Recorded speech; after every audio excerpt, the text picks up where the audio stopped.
Tendre Père, nous te rendons grâce, nous te bénissons. Merci pour ce moment agréable que nous allons passer au devant de ton trône de grâce pour notre étude biblique. Amen. Donc nous avons révisé un peu sur la croissance de l'Église et nous avons multiplié les exemples par rapport, par exemple, à la prière matinale.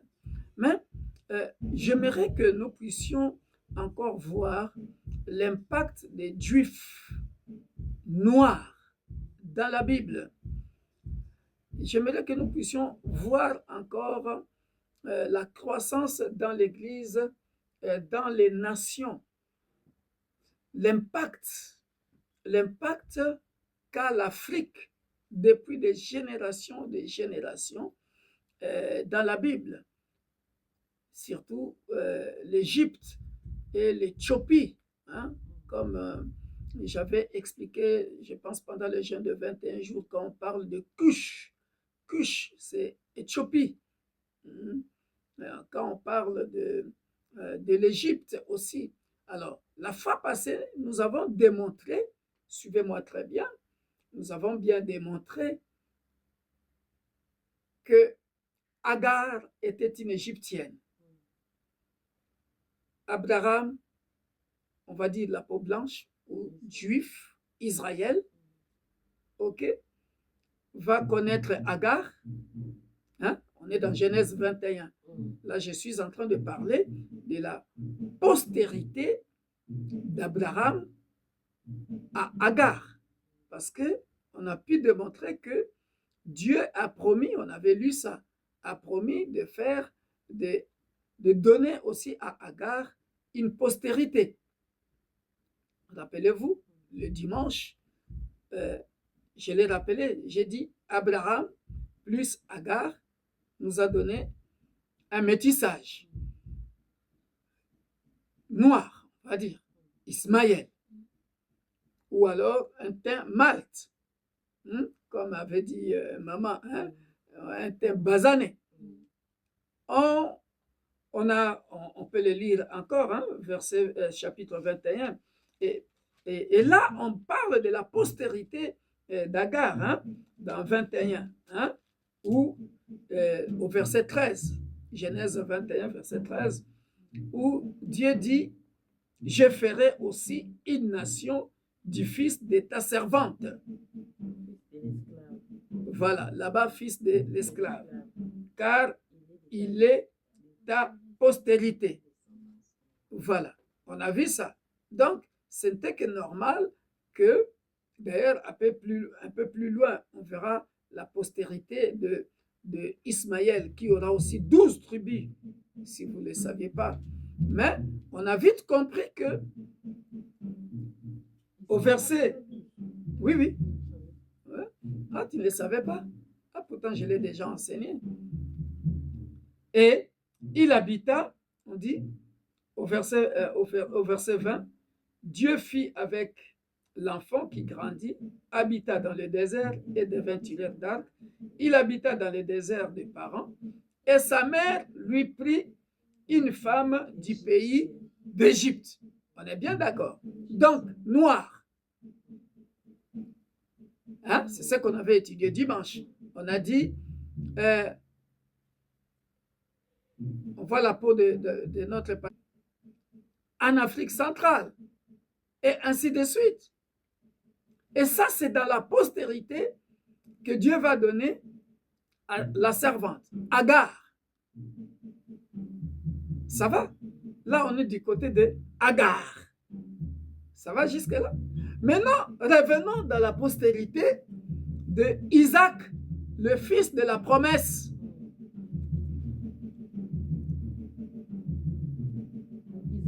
Isaac, il a eu 12. Non, Ismaël, non, Jacob a eu 12. Pardon, Jacob a eu 12. Isaac n'a eu que avec Rebecca. Hein? Jacob et Esaü.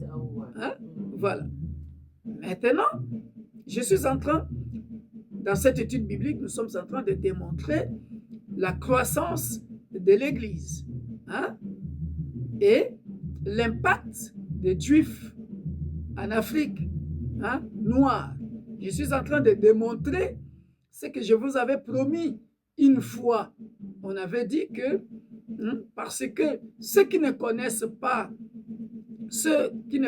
les Écritures, ils ont tendance à dire que ce sont les Blancs, hein, les Blancs qui nous ont amené la Bible en Afrique. Ce sont les Blancs qui nous ont amené la Bible en Afrique. Et j'avais dit que j'expliquerais ça. Et ce que j'ai toujours dit, c'est archi faux. Avant la colonisation, dans la Bible même, on voit que le christianisme s'était déjà perpétué en Afrique. Hein? Autrefois, j'avais donné l'exemple de la reine de Saba. La reine de Saba, hein, était une Éthiopienne. Elle a fait le voyage de l'Éthiopie jusqu'à venir visiter Salomon. On est bien d'accord. Et d'ailleurs, dans d'autres Bibles, hein, j'avais donné les noms de l'enfant que Salomon, parce que dans d'autres Bibles, ce n'est pas marqué. Mais Salomon aurait eu un fils avec la reine de Saba. Ah oui, qui s'appellerait Nemri. Nemri. Nemri, il faut faire des recherches. Il y a beaucoup de Bibles. Voilà. Alors, aujourd'hui, nous allons comprendre, bien aimés dans le Seigneur, que même dans la postérité bénie du fils de la promesse, hein, vous verrez que on va se retrouver encore en Égypte. Qui a déjà l'idée? Abraham, on lui a promis le fils de la promesse avec, pas Agar, avec Sarah. Ouais. On est bien d'accord. Hein? Ils ont enfanté Isaac. Hein? Bon. Entre-temps, je te donne d'abord la réponse à ta question, la descendance d'Ismaël. La descendance d'Ismaël. C'est dans Genèse chapitre 25. À partir du verset 12. Ça dépend de la version que vous avez.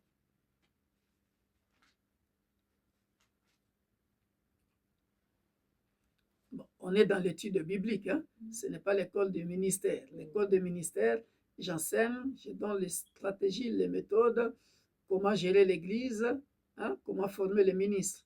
Ici, on est en train d'étudier la Bible. Voilà. Alors maintenant, la postérité d'Ismaël. Tu as vu ça? Oui. Tu peux lire à haute voix, maman?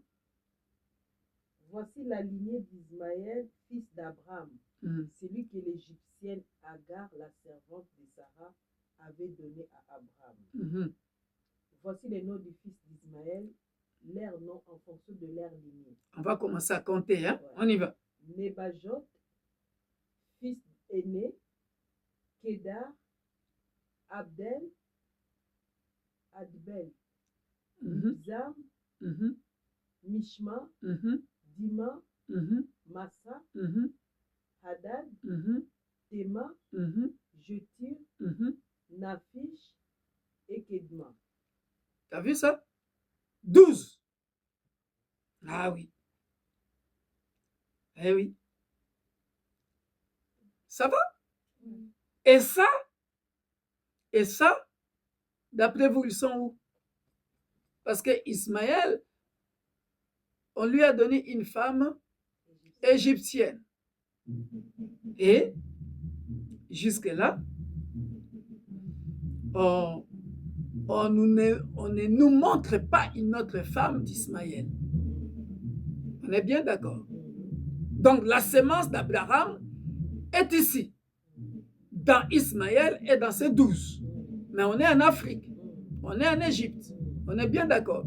Et puis si vous continuez, hein, vas-y, continue jusqu'au au verset 18 et vous allez voir. Ses descendants habitèrent les territoires situés entre Avila et Shur, qui est en face d'Égypte en direction de la Syrie. Ils établissent en face de tous ses frères. Voilà. Vous avez vu ça? Avila, Shur. Donc, maintenant, toutes ces contrées-là, Assyrie, Syrie, vous voyez l'herbe commencer? Hein? Math. Hein? Vous voyez le métissage, comment ça s'est perpétué? Vous voyez?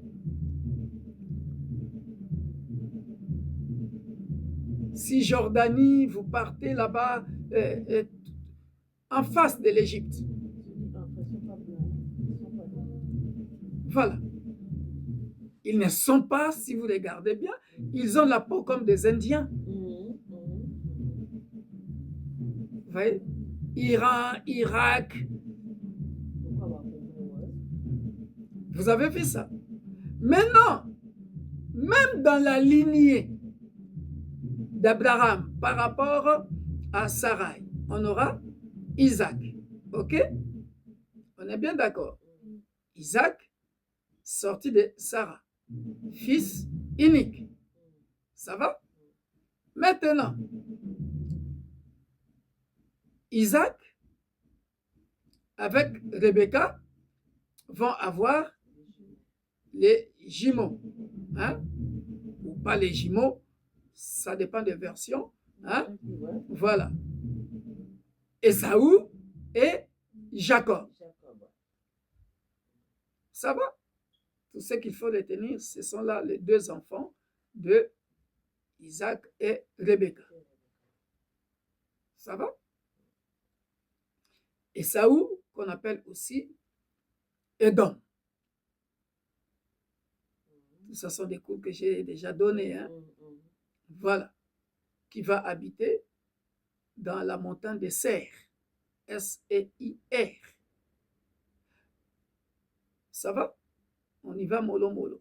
Maintenant, ici, on va aller directement. Jacob, nous le savons qu'il va nous donner 12 tribus. Ça va? 12 tribus d'Israël. Elles vont rester en Israël. Mais, nous connaissons bien l'histoire. Les 12 tribus d'Israël. Suivez l'analogie. Suivez bien l'alignement, hein, ou les schémas. Hein, pour nous montrer l'importance de l'Afrique. Pour contredire que les Blancs nous ont apporté la Bible et nous leur avons donné nos terres. Voilà. Non. Depuis la Bible même, l'Afrique a toujours été christianisée. La sémence est là. Voyez? Alors, on a Ismaël, à qui on a donné la femme égyptienne aussi. Hein, comme je nous ai dit, Abraham, on va dire peau blanche, plus Agar égyptienne noire, ça va donner Ismaël. Ismaël plus femme égyptienne noire, ça va donner que de noir. On est bien d'accord. Maintenant, on vient maintenant dans la famine qui va se passer en Israël. Ça va? Les 12 tribus d'Ismaël, je nous ai expliqué ça, je nous ai montré ça. Ça va? Et là où ils vont habiter. Aujourd'hui, on a compris que la plupart d'eux, ce sont les gens qui sont partis vers Assyrie et tous les pays alentours. Hein, ce fleuve-là. Et même si on dira que le fleuve de Shur ou Avila, ce n'est plus le fleuve actuel. Mais à mon humble avis, même si on dira que Israël actuel, ce n'est pas l'ancien Israël biblique, parce que tous nous le savons, que les topographes, on sait que la carte du monde a été modifiée par une certaine catégorie de personnes qui ont voulu donner le monde leur propre sens à eux.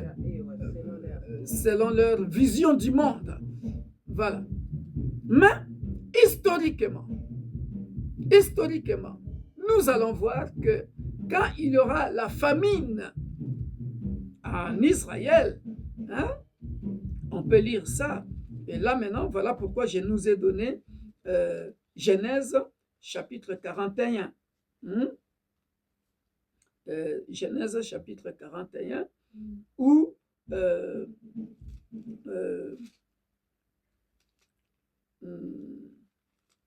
Genèse 42, ça vous pouvez lire à la maison, quand il y aura la famine en Égypte, parce que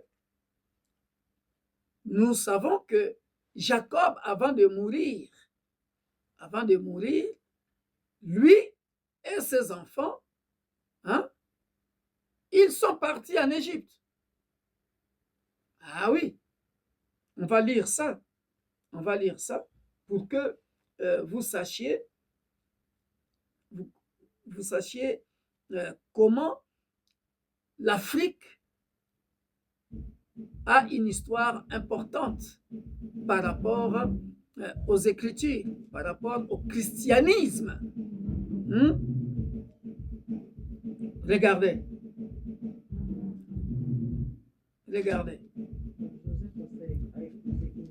Voilà, mais on n'y est pas encore. Voilà, mais si vous voulez, on peut commencer par là pour ensuite voir comment les frères de Joseph iront aussi en Égypte. Vous voyez, voilà pourquoi je nous ai dit de commencer par le chapitre 41 au verset 45 pour bien élucider cette leçon, pour bien comprendre que les Juifs noirs ont existé depuis longtemps. C'est quand on ne connaît pas les Écritures, on ne sait pas nos origines. C'est comme chez nous en Afrique centrale, en RDC. Il y a des tribus, on les appelle des Juifs, les Balouba. On les appelle des Juifs. Ça traite à l'histoire. Ah oui. Ne vous étonnez pas. En Afrique centrale, au Gabon, au Congo, Brazzaville, Angola, Cameroun, oui. Donc, que personne ne vous trompe en nous disant que le blanc nous a ramené la Bible. On connaissait Dieu. On connaissait Dieu depuis longtemps. Les Noirs ont une histoire dans la Bible. On connaissait Dieu. C'est parce que seulement, bon, aujourd'hui, avec beaucoup de tendances maintenant, on nous dit, une fois que j'avais dit ça, j'étais beaucoup critiqué sur les réseaux sociaux, le Dieu de vos ancêtres, le Dieu de vos ancêtres, le Dieu de vos ancêtres. Mais, j'ai dit, mais nos ancêtres, le Dieu de nos ancêtres, Simon Kimbangu était chrétien.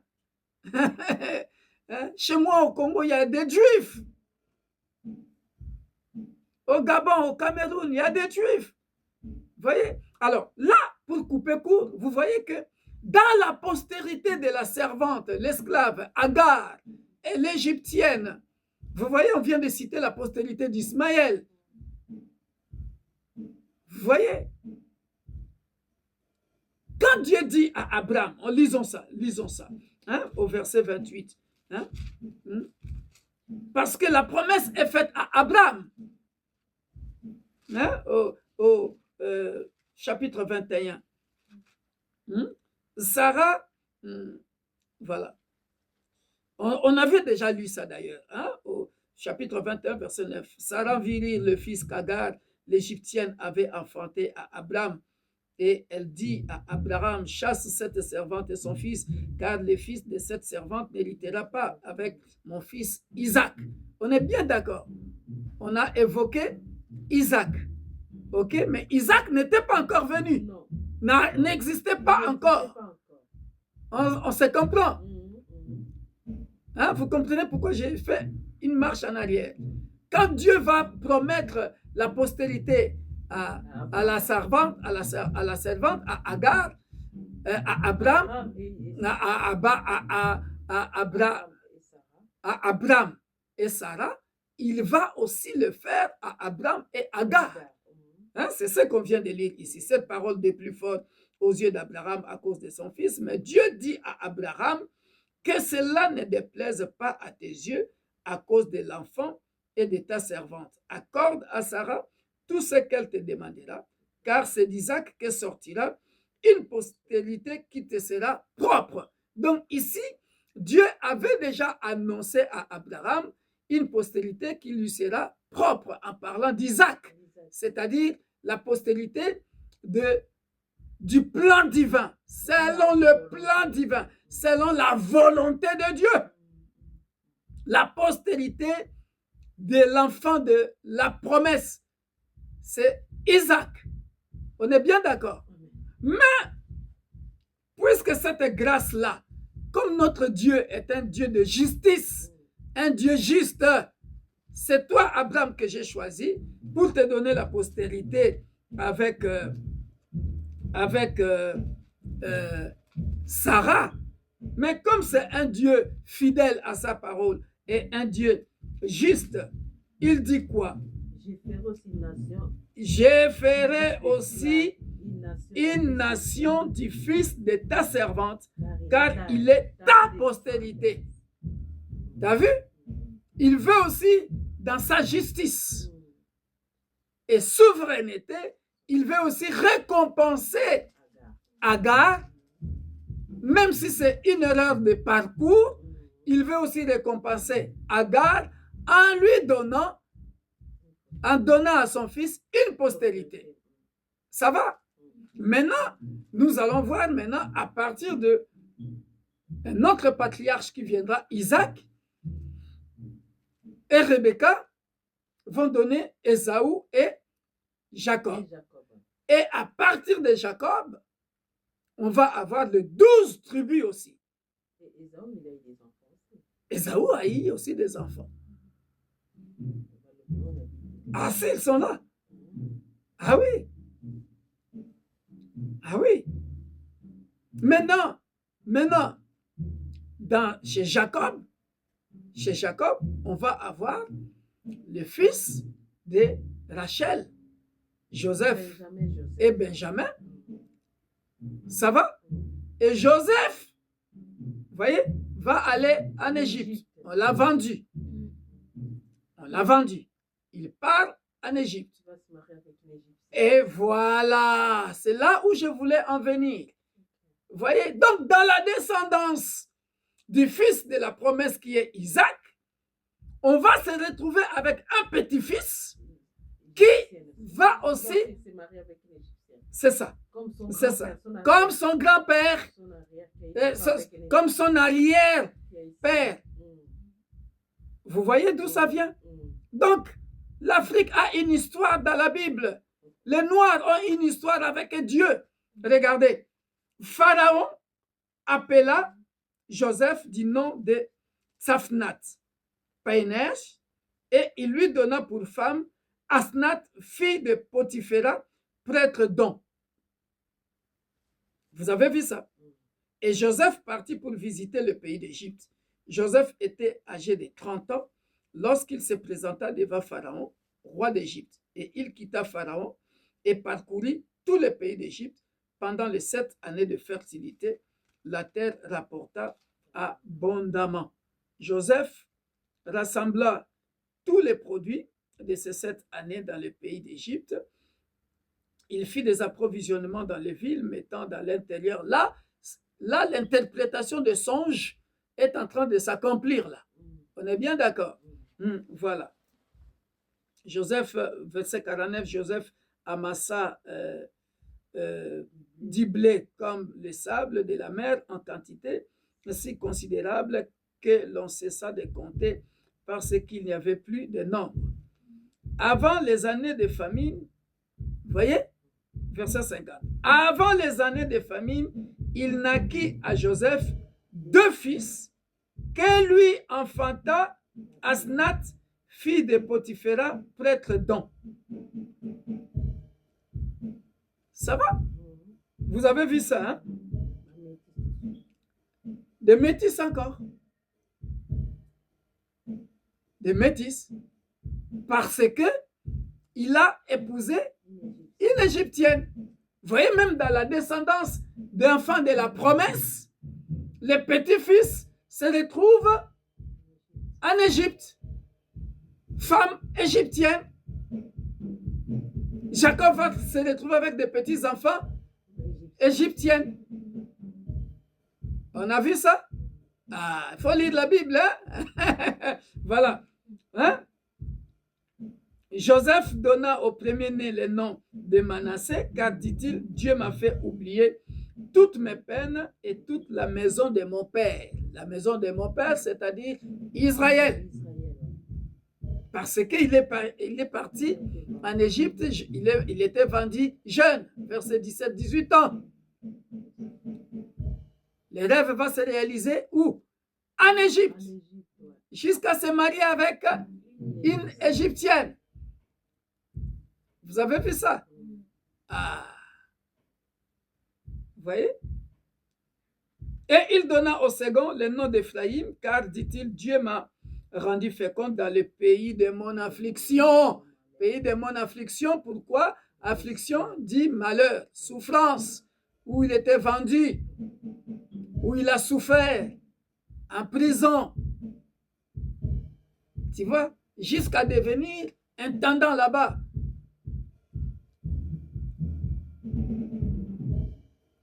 Ça va? J'ai tout bien expliqué? Donc là, c'était pour nous expliquer, bien-aimés dans le Seigneur, que les Juifs sont partout en Afrique et que l'Afrique a cette culture de la descendance d'Abraham que Dieu a appelée. Donc, nous sommes des chrétiens normalement. Nous sommes des chrétiens. Depuis longtemps dans la Bible. Mais il faut que Dieu t'ouvre les yeux pour avoir cette révélation-là. Je ne sais même pas si je peux appeler ça révélation. Il est question seulement de la lecture et la méditation de la parole pour que tu ailles comprendre tout ça là. Alors, là, je réponds à la question de toutes les personnes qui disent que les Noirs sont maudits par rapport à Cham, les 3 fils de Noé. Alors, quand vous lisez cette richesse ici, en Égypte, comprenez pourquoi que la civilisation égyptienne était ou est encore la plus riche,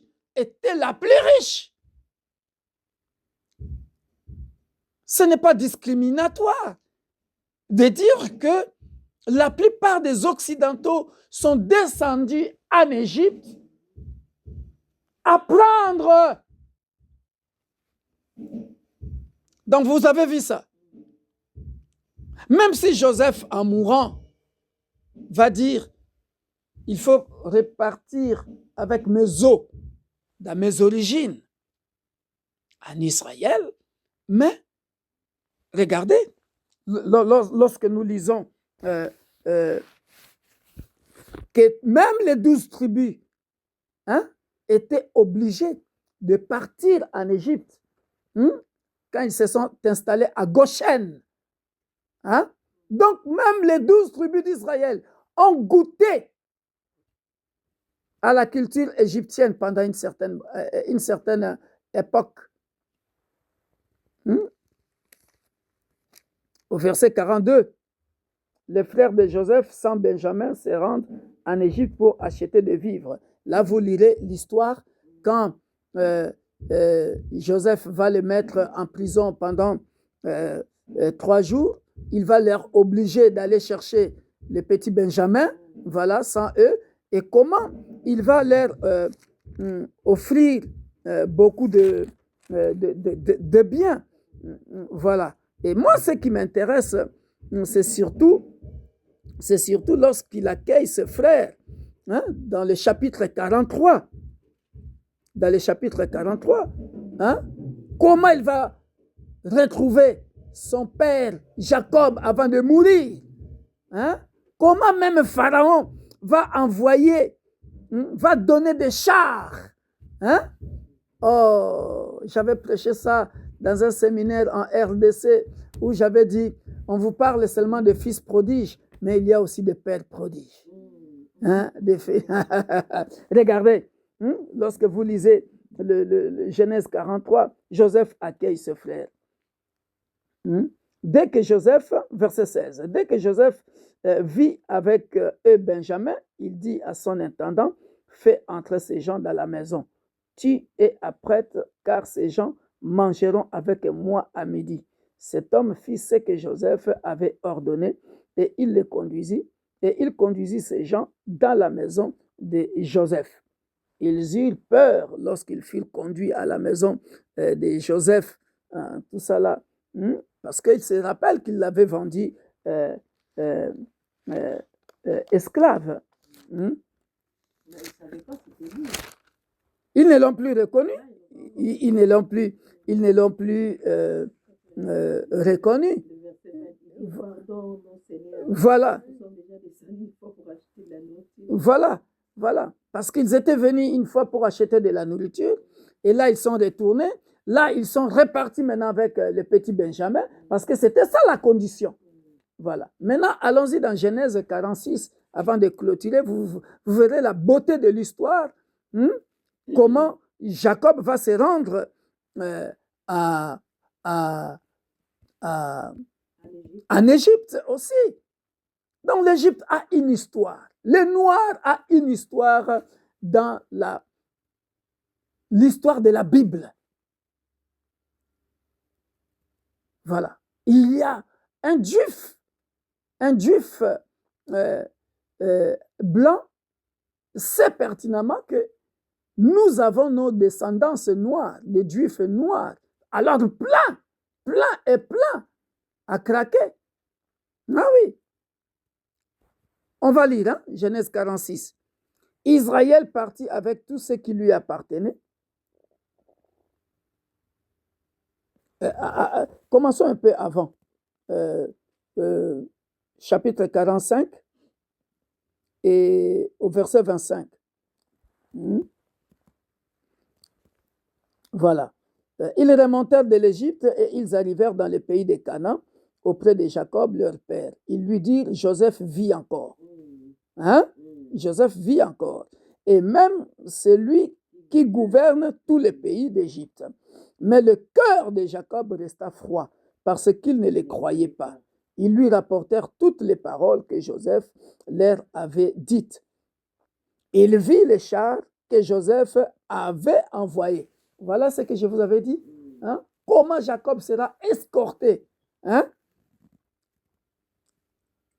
C'est alors que l'esprit de Jacob, leur père, se ranima. Et Israël dit, c'est assez. Joseph, mon fils, vit encore. J'irai et je le verrai avant que je meure. Regardez ce qui est beau maintenant à partir de chapitre 46. Vous voyez? Donc là maintenant, ils sont partis en Égypte pour la deuxième fois, hein, les 12 tribus. Ils sont revenus. Ça va jusque-là. Ils sont revenus. Maintenant, ils sont venus chercher leur papa. D'accord? Israël partit avec tout. Ce que moi j'aime ici, vous allez lire ça quand on va arriver là, c'est l'intervention de Dieu. L'intervention divine. Quand Dieu lui-même va parler à Jacob. On va lire ça. Il arriva à Beersheba et il offrit des sacrifices au Dieu de son père, Isaac. Dieu parla à Israël, c'est-à-dire Jacob. Ça va? Dans une vision. Vous avez vu ça? Vous pouvez, pour confirmer que c'est moi qui est en train de tout faire là. Là maintenant, vous comprenez pourquoi votre pasteur appelle Dieu le metteur en scène. C'est ce que j'ai écrit dans mon livre. Le maître de ma destinée. Le metteur en scène. Et c'est Dieu qui met tout ça en scène. Tu vois, c'est comme un puzzle. Il fait ça, hein, à telle période de ta vie, ça, fait ça. C'est lui qui corrige, c'est lui qui fait... c'est pour ça qu'il faut lire la Bible. Hein? Et ça, ici, on se retrouve dans le livre des Proverbes, où la Bible dit, c'est Dieu qui dirige les pas de l'homme sans que l'homme puisse connaître ses voies. Cherche ça, Proverbe 24, verset 20, ou alors vice-versa. Et c'est ça. Il est en train de diriger leurs pas. Vous voyez? Proverbe, c'est Dieu qui dirige les pas de l'homme sans que l'homme puisse connaître ses voies. Et c'est ce que nous sommes en train de vivre ici. C'est Proverbe 24, verset 20. Ou alors Proverbe 20, 24. Je vais te lire ça. C'est 20, 24. Hein? Tu as vu ça? Et ça, c'est exactement ce que nous dit le livre des Proverbes. C'est l'Éternel, Proverbe chapitre 20, verset 24. C'est l'Éternel qui dirige les pas de l'homme. Mais l'homme peut-il comprendre sa voie? Hein? Tu vois? Dieu va provoquer la famine en Égypte. Dieu va provoquer la vente de Joseph en Égypte. Hein? Il va diriger ses pas là-bas en Égypte sans que lui-même, Joseph, sache. D'accord? Il va provoquer la famine en Israël sans que les Israélites eux-mêmes sachent pourquoi cette famine-là. C'est pour que vous partiez à la rencontre de votre frère que vous avez vendu. Et maintenant, regardez ce qui est beau. Dieu parla à Israël dans une vision pendant la nuit et il dit, Jacob, Jacob. Israël répondit, me voici. Et Dieu dit, je suis Dieu, le Dieu de ton père. Ne crains point de descendre en Égypte, car là, je te ferai devenir une grande nation. Car là, en Égypte, je te ferai devenir une grande nation. Il ne le fait pas devenir une grande nation en Israël, son pays d'origine. L'Afrique.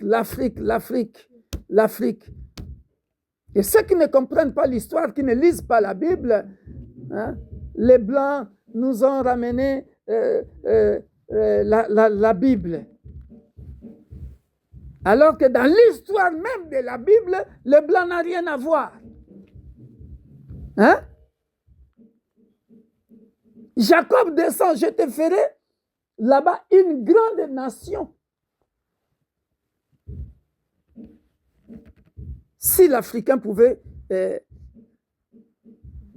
m'écouter, cette étude biblique-là que je suis en train de faire. Voyez? Moi-même, je descendrai avec toi. Ça, c'est Dieu qui est en train de jurer, de lui rassurer. Moi-même, je descendrai avec toi en Égypte et moi-même, je t'en ferai remonter.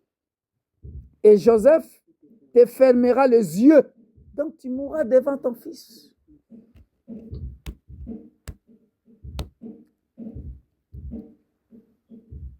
Jacob quitta Beersheba et les fils d'Israël mirent Jacob, leur père, avec leurs enfants et leurs femmes sur leurs chars que Pharaon avait envoyés pour les transporter.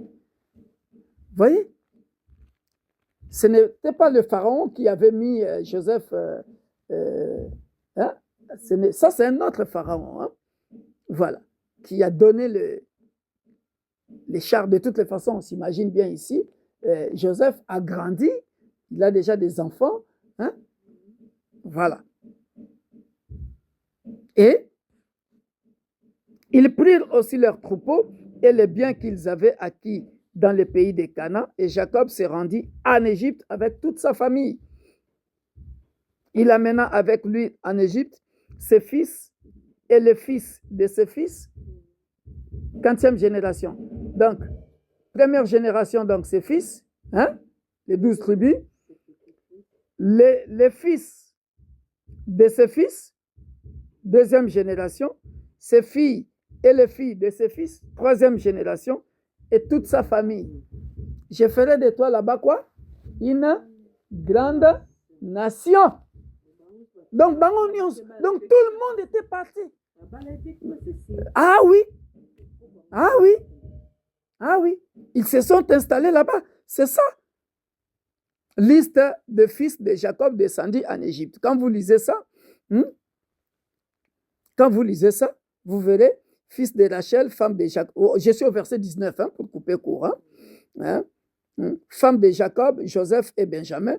Il naquit à Joseph au pays d'Égypte, Manassé et Ephraïm, que nous avons déjà lu, qui lui enfanta Asnath, fille de Potiphéra, prêtre d'On, fils de Benjamin. Regardez, suivez maintenant.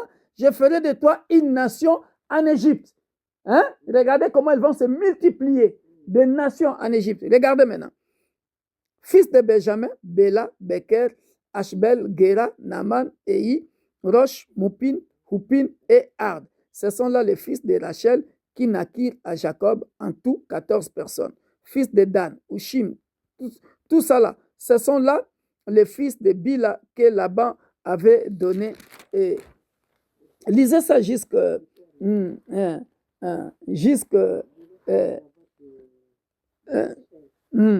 lisez ça jusqu'à la fin. Et on continuera ça parce que une très belle histoire, très passionnante. Et c'est là que vous comprendrez, bien aimés dans le Seigneur, que lorsque vous lisez les chapitres 47, lorsque vous lisez les chapitres 47, vous verrez qu'au verset 20, Joseph acheta toutes les terres de l'Égypte pour Pharaon, car les Égyptiens vendirent chacun leur champ parce que la famine les pressait et le pays devint la propriété de Pharaon. Il fit passer le peuple dans les villes d'un bout à l'autre des frontières de l'Égypte. Seulement, il n'acheta point le point des terres de prêtres parce qu'il avait une loi de Pharaon en faveur des prêtres qui vivaient du revenu que leur assurait Pharaon. C'est pourquoi ils ne vendirent point leurs terres. Vous voyez? Mais vous allez voir au chapitre 48, au chapitre 48,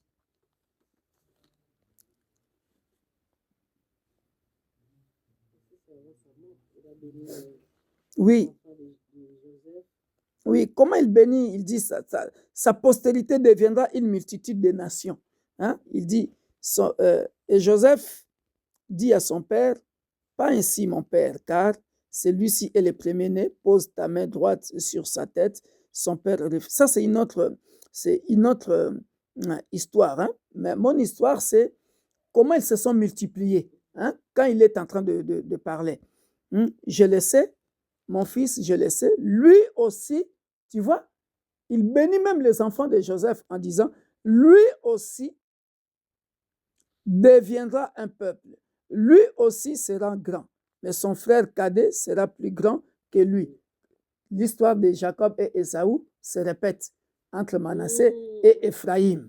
Voilà. Moi, ma question ici, pris la place d'Ésaü. Voilà. Voilà, c'est ce que Jacob avait fait.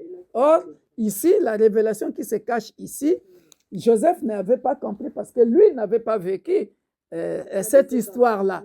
Donc, ici, Jacob, dans ses pensées, il voulait se rattraper. Il voulait se rattraper. L'erreur, parce qu'après, il avait compris. Parce que, regarde quand il est en train de bénir Jacob. Quand il est en train de bénir, non, je reviens dans l'histoire là-bas. Il est en train de dire, il dit quoi? La peau, c'est la peau d'Ésaü. Mais la voix, c'est la voix de Jacob. Parce que Rebecca avait fait le trucage. Tu vois? Donc ici, il veut se rattraper. Mais Joseph ne pouvait pas comprendre ça comme ça. Parce que ici maintenant, lui, Joseph, est en train de dire, non, papa, c'est lui le premier, c'est Manassé le premier, Ephraïm le deuxième. Tu vois? Mais Jacob, avant de mourir dans ses pensées, même si cela a déplu à Joseph, pour moi, comment je comprends l'histoire, Jacob s'est rattrapé. Il a fait ça. Tu vois? Voilà pourquoi il dit, lui aussi sera, il dit, lui aussi sera grand, mais son frère cadet sera plus grand que lui.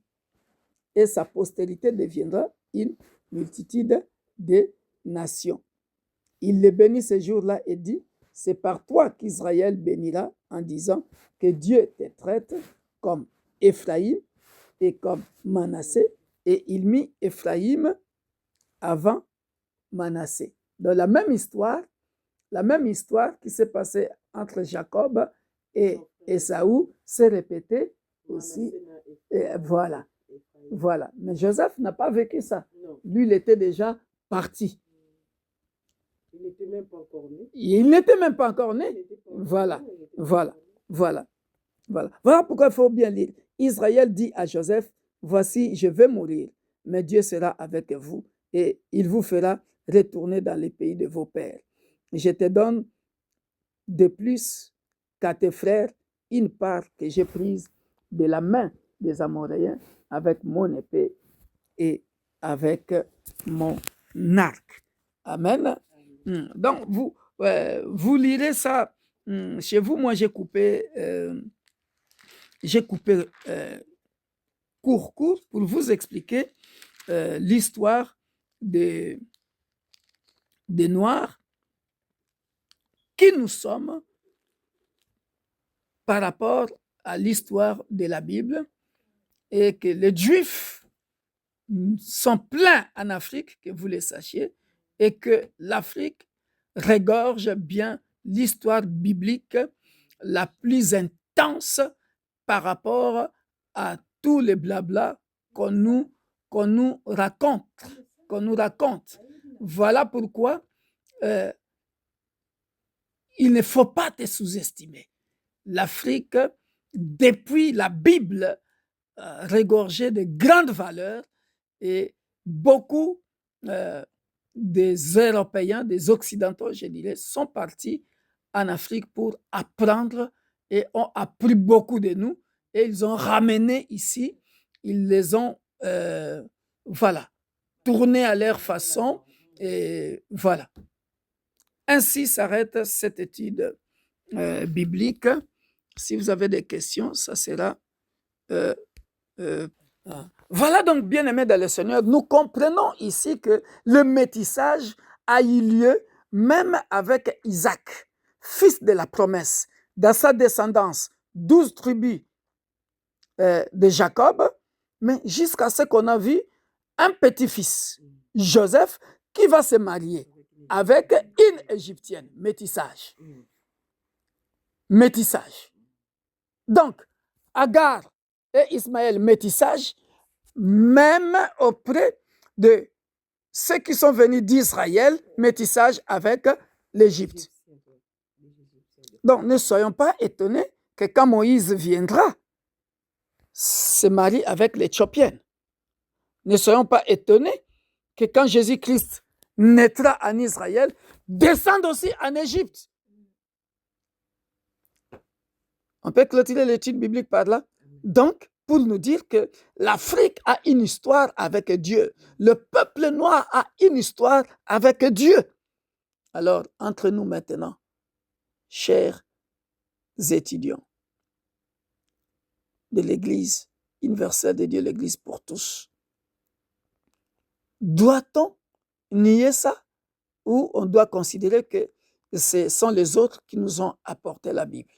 Alors qu'à l'origine même, à la base même, nous voyons cette déportation-là d'Israël en Égypte, du côté de Agar, qui n'était pas prévu dans le plan divin, mais à qui Dieu a fait une postérité, et à Isaac, le fils de la promesse, dont le petit-fils arrière, voilà, Joseph se mariera avec une Égyptienne, va nous donner Ephraïm et Manassé, métissage. Métissage. La croissance de l'Église. Donc, on est des chrétiens à l'origine. Voilà pourquoi je nous ai dit que Dieu ne nous a pas donné une seule dénomination dans la Bible. Il n'y a pas de... mais quand je dis ça, on va m'attaquer encore. Vous voyez? Il nous a envoyé seulement Jésus-Christ. Et Jésus-Christ aussi a une histoire avec l'Égypte. Posons-nous des questions. L'Afrique est une terre bénie. Bénie. Les Noirs est un peuple béni de Dieu. Donc, en quelque sorte, j'ai répondu que tous ceux qui disent là, l'Afrique est comme ça à cause des Cham. Non. Ça n'a rien à voir. Hein? Les Noirs n'ont jamais été maudits parce que Noé avait maudit Cham, ou comment on interprète ça. Mais lorsque nous sommes dans les Écritures, nous voyons que même dans le fils de la promesse, Isaac, la descendance est partie aussi en Égypte. Métissage, Agar, métissage. Dans la descendance d'Abraham et Sarah, Isaac, Jacob, métissage en Égypte.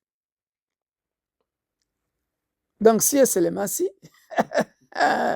je m'arrête là. Soyez bénis. Bye bye.